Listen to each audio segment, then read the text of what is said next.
dan semua rakan-rakan tingkatkan tekad dan amal kita, munajat kita. Pertama tentulah bidang kerohanian, kerana semua ulama nampak sepakat menganggap madrasah Ramadan ini kesempatan untuk meningkatkan mutu iman, akhlak dan amal kita. Dan bagi kita yang terus bertugas juga meningkatkan keupayaan kita dari segi integriti dan amanah, kerana Ramadan itu sebenarnya memberikan kesan disiplin dan latihan pribadi yang unggul. Sebab itu kita sentiasa peringatkan bahawa amal dalam agama ini dia bukan saja ritual biasa, bukan ibadah dalam konteks terbatas. Dia mesti memberikan kesan. Seperti pernah saya ungkapkan dulu dari ayat Al-Quranul Karim, ya ayyuhalladzina amanu istajibu lillahi walir rasul idza da'akum lima yuhyikum. Ukurannya bukan pada perbicaraannya, bukan pada ungkapan kata-kata, tetapi pada penghayatannya. Idza da'akum memang menyeru dia adalah kebaikan, tetapi ukuran kejayaannya ialah penghayatannya.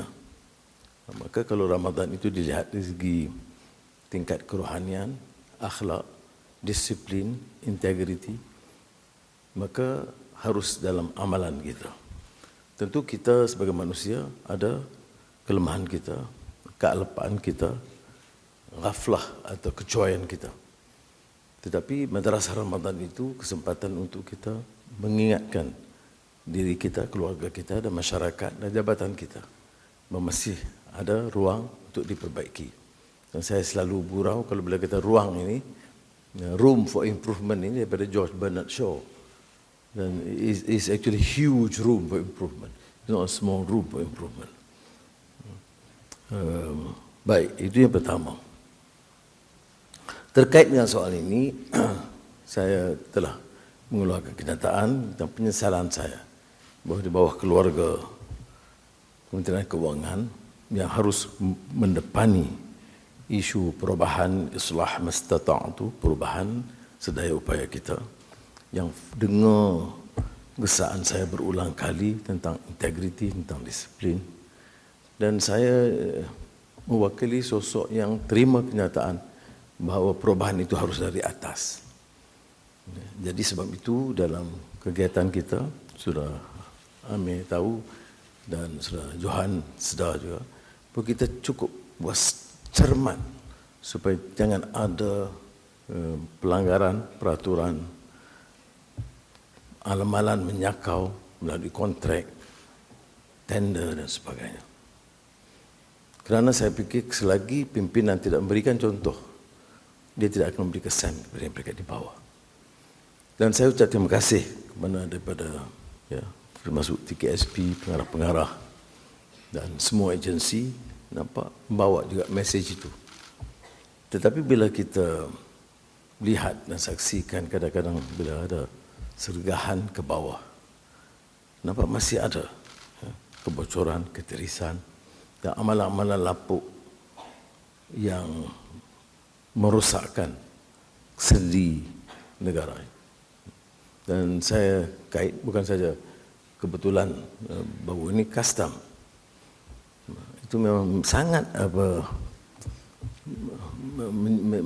mengetuk pintu hati saya dan perasaan saya, kerana di bawah keluarga Kementerian Keuangan itu dengarlah bagaimanapun, bagilah peraturan, sebutlah dalam Ramadan Mubarak Al-Karim, Karim, kullu am wa antum bi khair, tapi amalan lama untuk menyakau ini diteruskan. Kalau dulu bila kita tanya yang di bawah, dia kata, ya kalau di atas ambil beliun-beliun, apa salah aku ambil sikit? Itu kalau dulu saya dengar tu. Ya. Masa saya makan, saya dengar, jumpa pegawai, dia kata, tu sendiri kena faham lah, kami orang susah, ambil sikit apa salahnya. Yang atas ambil begitu banyak, semua lepas. Maka saya pun guna dalam ucapan-ucapan saya. Dapat 500 juta, itu commission. 500 ringgit, corruption. Dan saya luahkan itu rasa hati saya. isi hati saya bahawa harus dihentikan. Jadi sebab itu sudah lihat umpamanya semua agensi penguatkuasaan itu tumpu di atas dulu. Berbeza daripada pengalaman yang lalu. Sebab itu saya kata tanpa kecuali Tun, Tan Sri, Datuk Sri, pakar-pakar, saya tidak peduli. Kerana memberi satu pengajaran, tidak harus dilepaskan sesiapa, kerana ini baru kesan. Tetapi masih berlaku dalam negara kita. Saya tidak katakan saya ini sudah sempurna, saya juga ada kelemahan. Tapi saya cuba sedaya upaya untuk membetulkan kesilapan-kesilapan lampau. Dan memang bukan mudah, kerana serangan daripada tokoh-tokoh besar, orang-orang yang dah kumpul kekayaan berbilion itu kuat. Dia pengaruhi media sosial, boleh beli ramai orang, boleh pengaruhi semua dalam FB ataupun TikTok dan sebagainya, menerima upah. Tapi saya kata tak ada makna saya jadi ketua dan pimpinan kalau saya tidak sanggup hadapi risiko itu. Kerana saya nak menyelamatkan negara ini daripada amalan curang. Kerana saya yakin Malaysia ini dengan kekuatan Melayu, Cina, India, Dayak, Kadazan semua ini, kalau dapat semangat persatuannya, hindari daripada api perkauman dan sentimen agama yang sempit, kita boleh maju. Islam itu anjurkan perubahan dan kemajuan. Islam itu anjurkan integriti dan tata kelola yang baik. Tetapi Islam yang dibicarakan itu bila kita sebut tata kelola, amalan menyakau, dia sanksi. Ada ahli parlimen kata, apa nak perubahan? Bila penyasaran subsidi dan juga perubahan sistem pencen, dia tahu, tapi tak boleh. Kerana ahli parlimen ada yang B40. Itu cakap apa itu? Gaji puluh ribu dengan allowance masih B40. Dia ni cakap dari benua mana? Tapi hal ini ada pengaruhnya. Kerana mereka ada kekuatan dan ada sikap walak, cakap bohong bagaimanapun. Ya. Bagaimana juga kos sara hidup. Saya tidak pernah menafikan bahawa kita masih hadapi cabaran kos sara hidup. Tapi kita buat sebaiknya. Lawan kartel. Paksa dengan tegas turunkan harga beras import. Ini tidak pernah berlaku sebelum ini. Ya. Dan harga ayam bila kita batalkan yang ceiling, itu kita selamatkan wang kerajaan 1 bilion ringgit. Dan harga ayam tidak lebih tinggi daripada harga tatkala kita kenakan dasar lama bantuan untuk mengekalkan ceiling. Juga elektrik. Dan tentunya kita akan teruskan. Tapi saya nak sebut, mana kita cuba. Dalam keadaan kekangan sekarang, dia tak boleh anggap dalam setahun ini seolah-olah tidak ada berlaku. Kita datang clean government, nothing happen, no responsibility, no debt, no deficit. Just do your work. Ini kebahlulan seperti ini, ya, pandangan-pandangan ini dia merosakkan, ya, dan nak nafikan hutang tu ada, ya, dan saya sebut dulu hutang ni tak salah. Kalau zaman marhum Tun Abdul Razak hutang untuk buka Felda, orang tak marah. Hutang untuk projek mega dan daripada projek mega itu sakau ratus juta. Wajib kita marah dan bertindakan. Ada beda di sini. Jadi saya hanya lontarkan ini dan luahkan perasaan saya untuk saudara cuba faham dan tolong sampaikan. Ya. Baik, itu satu. Tapi walau bagaimanapun, ya, saya tidak mau cerita yang terlalu negatif kerana bila terbongkar cerita umpamanya custom ini, sudah bayangkan satu departmen kecil itu kalau dikira kebocoran itu dalam setahun, kerana mereka mendapat mungkin kumpulannya mungkin 100 juta, tapi yang rugi itu 2 bilion. Bayangkan umpamanya, ya, kalau kumpul 200 jabatan-jabatan dengan pelbagai agensi dan sebagainya, kita hilang puluhan bilion ringgit. Yang patut dipulangkan untuk menjaga pertumbuhan, bantu rakyat susah, tingkatkan mutu pendidikan, beri kemudahan kesihatan, dan beri gaji dan upah lebih tinggi untuk perkhidmatan awam. Ya. Tapi ini tidak boleh berlaku kerana kita bekerja dalam kekangan begitu. Sebab itu saya, Datuk Anis, dia berdiri je Datuk Anis. Saya ucap tahniah kepada Datuk Anis. Sebab dia tidak melihat itu segi negatif. Terus ambil tindakan. Ada kelompok itu terlibat, tukar. Kalau ambil tindakan disiplin. Ganti. Ramai lagi. Saya yakin majoriti penjawat awam ini orang yang ada integriti dan kasih kepada negaranya. Jadi jangan biarkan satu sekelumit ini mencacat image perkhidmatan awam. Jadi bila ketua pengarah, ketua-ketua agensi, dia tak pilih untuk cuba melindungi. Ini masalah kita. Lantik jawatan ketua pengarah, ketua agensi, gaji tinggi, tapi kerja dia nak lindungi segala keburukan yang berlaku. Jadi tak akan ada perubahan. Tukarlah berapa banyak ketua agensi. Tapi kecurangan itu terus berlaku kerana tidak ada kekuatan tekad. Walaupun dah puasa Ramadan dah 40 tahun dah, tak pernah lulus ujiannya.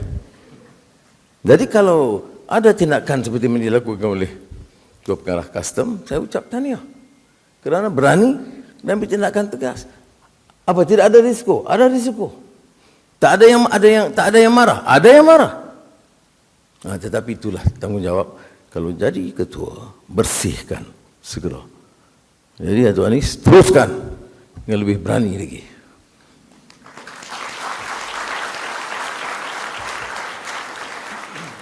Baik. Semalam saya umumkanlah, ya, walaupun sebenarnya saya tahu, Amir Johan tahu bahawa keputusan saya awal memang tidak memberikan bantuan khas Aidilfitri kerana saya fikir kita dah bagi 2,000 bulan lalu dan kita terangkan ini akan cover sampai Hari Raya. Tapi itu keputusan dan keputusan itu memang bijak. Cuma saya kan jelajah ke Sarawak, ke Pahang, ke Perak, semalam ke Perlis, ya, dan Santuni, dan saya lihat penjawat awam itu ramai, terutama di peringkat bawah, mengeluh kerana pertama, kos sara hidup itu meningkat sedikit. Keduanya, belanja untuk sekolahan anak-anak dan persiapan raya. Sebab itulah petang dan malam itu saya fikir anak tidur pun terganggu. Saya fikir bagilah sikit, ya. Kurang-kurangnya reda lah sikit. Dia orang kerja pun semangat sikit. Jadi alhamdulillah lah kita umumkan dan mudah-mudahan kita belanja dengan cermat dan berhemah.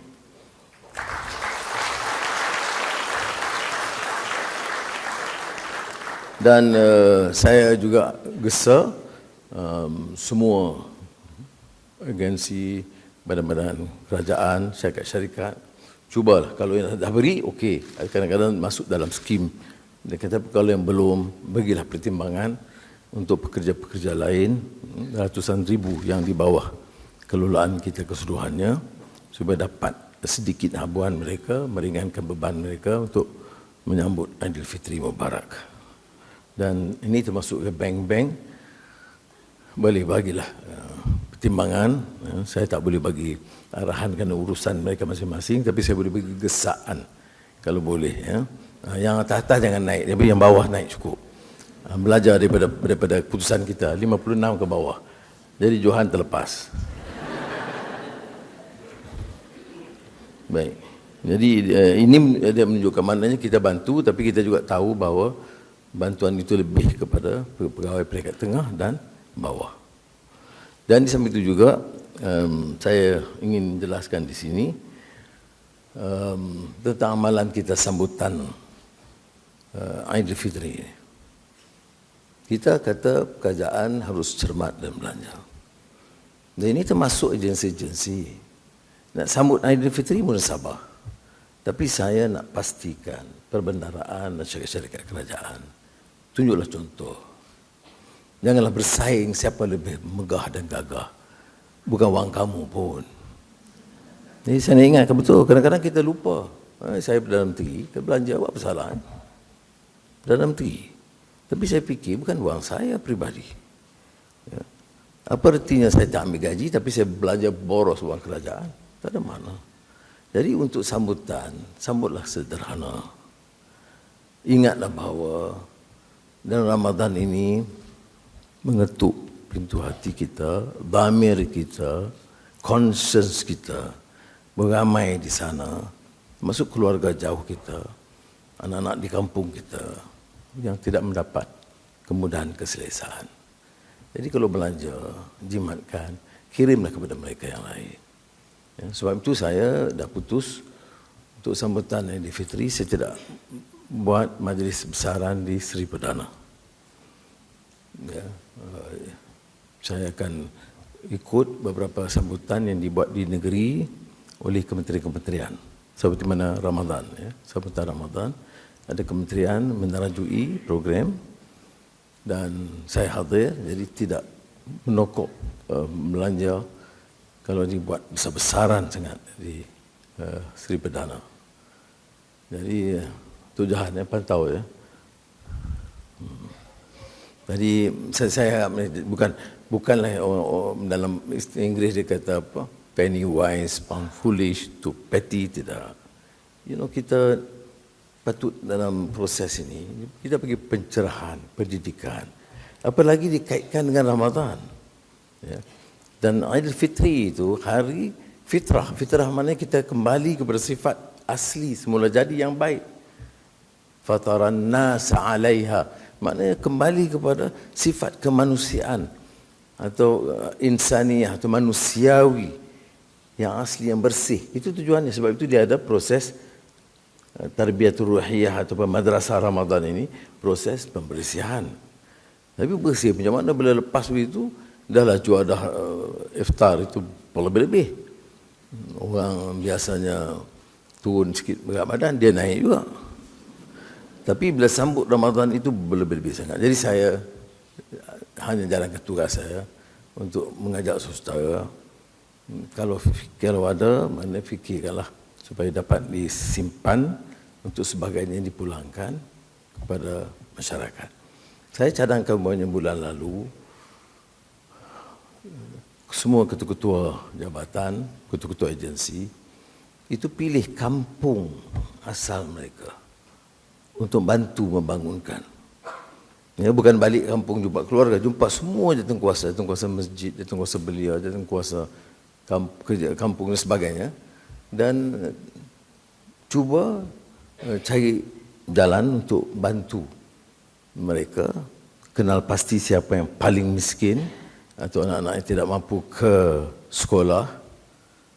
Kalau boleh selesai, kita ada puluh ribu yang punya jabatan-jabatan penting dalam negara. Kalau kita pilih kampung kita dulu, maka saya percaya hal ini boleh buat. KSN sedang mencerahkan peraturan cadangan bagaimana hal ini boleh dilakukan. Saya juga telah umumkan belanja khas untuk projek-projek kecil ekonomi, bukan prasarana, di kampung-kampung minimal 50,000, maksimal 100,000 ringgit. Jadi mungkin pegawai kanan itu bantu mereka untuk memberikan pandangan dan cadangan, walaupun keputusan saya adalah biar yang di kampung itu sendiri yang memutuskan. Tapi kita boleh memantau dan memberikan cadangan. Cuba bayangkan, tiap kampung, termasuk kampung saya, Cotokun, ada juga yang paling miskin, ada juga yang mungkin hadapi masalah ke sekolah dan sebagainya. Jadi saya fikir juga, anak kampung tu dia jadi Perdana Menteri. Jenguklah di kampung dan bincang dengan mereka, ya, apa keperluan dia di masjid, di sekolah agama, siapa yang paling miskin di situ. Dan saya pantaulah, tapi saya tidak fikir not well structured. Saya tiap tahun itu 2-3 kali sama ada turun atau kirim supaya bantu sedikit. Karena saya fikir kalau semua lakukan itu, dia tidak payah. Dia bukan belanja khas. you have your responsibility to your family in your village, just do whatever you can. And then dengan pengaruh saudara, tahu caranya, hubungi jabatan, surat-surat, bagaimana nak karang dan kemukakan dengan baik dan pastikan surat itu dijawab. Ini sudah boleh dilakukan terutama yang punya pengalaman. Itu saja yang saya nak cadangkan. Terima kasih. Dan ini peringatan badan penguasaan, bukan saja custom, lembaga hasil dalam negeri, ya, immigration. Kita sedang pantau dari dekat. Ya. Dan saya harap sangatlah supaya kita dapat elakkan laporan-laporan kecurangan ini, kerana majoriti itu memang berhasrat untuk buat kebaikan. Tapi kadang-kadang dia hidup dalam budaya yang begitu rupa. Budaya ni sakau semua. Jadi dia pun terpaksa lah kata dia. Ya. Tapi di mana budaya politik? Saya pernah orang sebut pada saya, dia kata, you dalam menteri kewangan lama kan? Apa menteri kewangan lama tak ada kumpul duit banyak-banyak. You must be very average or not intelligent at all. Sebab bagi dia, kalau dah jadi menteri kewangan atau Perdana Menteri, mestilah kumpul banyak. Ini saya saja nak singgung MK2 lah. Gurau. Jadi mudah-mudahan kita akhir Ramadan ini kita tumpu sedikit amal lebih. Baca Quran, faham dan cuba amalkan. Ya, setengah orang dia berebut nak khatam. Saya tak mau, saya bukan mufti, kau ustaz bantai pula saya kan. Tapi kalau ikut saya, lebih baik baca, cuba faham dan amalkan. Sebab itu dalam tradisi Nabi Muhammad SAW disebut umpamanya jilun Quraniyun farid, the unique Quranic generation. What's unique about that generation? Precisely because they listen, they memorize, or they read and they understand bil hikmah, and they practice. There is a difference between those who memorize, who can give lectures, but do not necessarily practice. Itu cabarannya. Mudah-mudahan Allah memberi kekuatan kepada kita. Wassalamualaikum warahmatullahi wabarakatuh.